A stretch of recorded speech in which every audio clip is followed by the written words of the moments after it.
Final playing game for the NBA playoffs will be held tonight, and while the league is trying out a new format this year, just a few decades ago, it all looked very different. During the 70s and 80s, the NBA transformed from an afterthought into a cultural force around the world.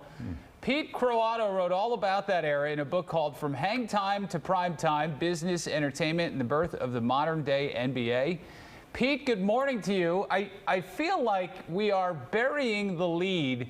I mean, your book is obviously quite an accomplishment, but Pete, I'll have you both know, and I both are graduating members of the class of 2000 of the College of New Jersey. What? Wow. Now, Pete, boy. I want you to just really pay attention to this mock appreciation for us. And finally, can somebody back me up on how good a school our college was and how much smarter we are than these two mopes? Oh, I don't know about you guys. I mean, I think I'm better. I'm better for having gone to TCNJ. It's a great school. You know, it doesn't have the allure of the Chicago big schools in terms of architecture or sites around town, but it was a great school. I love going there. Most importantly, was Pat the athlete that he claims to be in high school? Did that carry over into his college days? No, we've covered this. I will say this, and I talked about this with Pat before he came on. Pat was amazingly polished and was TV ready at TCNJ. It was, I mean, Jeez. You know, I was also a member of that TV show that I forget the name of it. The Journal. I gave the box office report for a few unfortunate months, 97, and you know, and there's a good reason why I'm writing books and not on television, introducing people who write books. But that was phenomenal.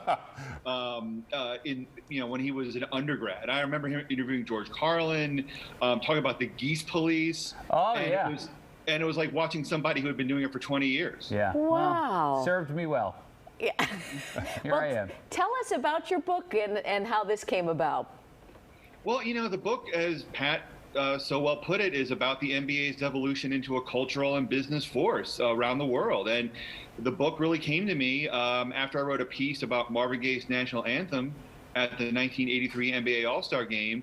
And in writing that piece for Grantland, I realized just how influential that anthem was in the transition of the old NBA into the new NBA, the NBA that you know now, that's all about entertainment and having a good time. And that was 8 years ago that I wrote that piece, and the ramifications and the impact of that song, I couldn't put into a 2,500 word article. So for years, this anthem was in my head, and I had to write a book about it. And here I am now talking to you guys about it. So yeah, it was, it's a long time coming.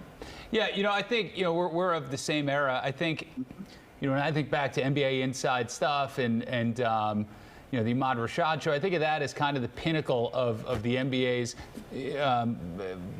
position as an entertainment league too. But it really did. You argue that it really started much earlier than that. Oh, yeah. I mean, I think Inside Stuff and NBC's coverage of the NBA, I mean, that was the culmination of it. But really, I think Marvin Gaye's anthem, which if you haven't heard it, I think is the best national anthem of all time.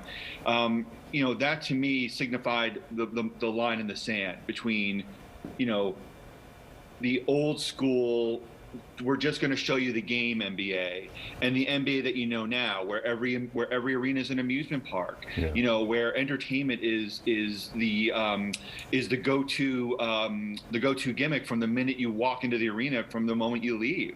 So that anthem was really the start of it, and also was really the first time that the NBA admitted that it was going to cater toward a black audience. You know, that anthem is still distinctively an R&B anthem. And it reflected not only who was on the floor, but it also was a tacit admission that, hey, you know what? Like, if you're of a certain age and you're not digging this, like there's football, there's baseball, but this is going to be this game is going to be for a new crowd, for a younger crowd. And I think that's where you and I come in, Pat. I mean, the games even now are really geared toward young adults and teens and even kids.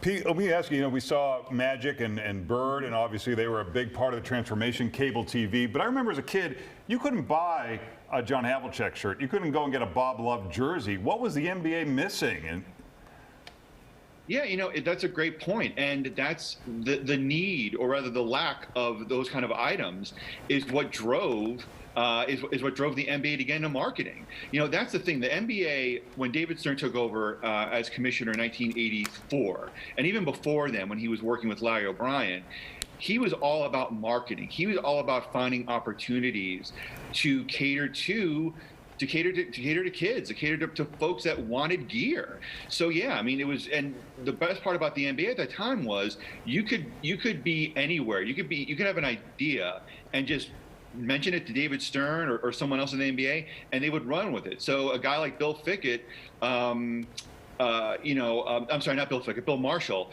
the NBA's apparel czar, he would just mention, I want personalized T-shirts. I want a Boston Celtics shirt. I want a Chicago Bulls shirt, and it would, and that's how it would be. So yeah, a lot of this was just, as you put it, we don't have this. What's stopping us from doing it? And the NBA did that, I would say, for a good 10 to 15 years. So we've got this queued up for those who haven't seen it. Marvin Gaye.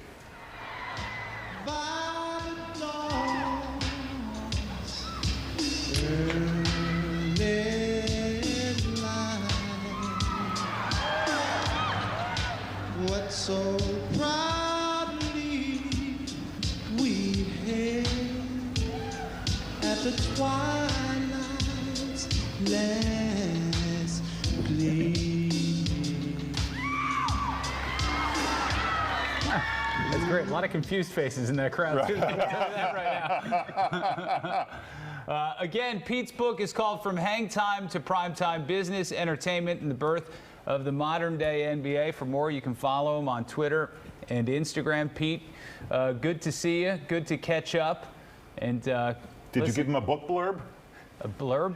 Yeah, the endorsement. For the book jacket? He didn't ask. Had he asked, I would have. I would like his contact information. I have a few questions I'd like to ask him. Though. This ain't a self-published book. This is Simon & Schuster right here. This Real is the deal. power of a TCNJ education. All right. All right? You guys go dilly-dallying, still paying for your Big Ten college educations. Look at us, Pete. Who's better than us?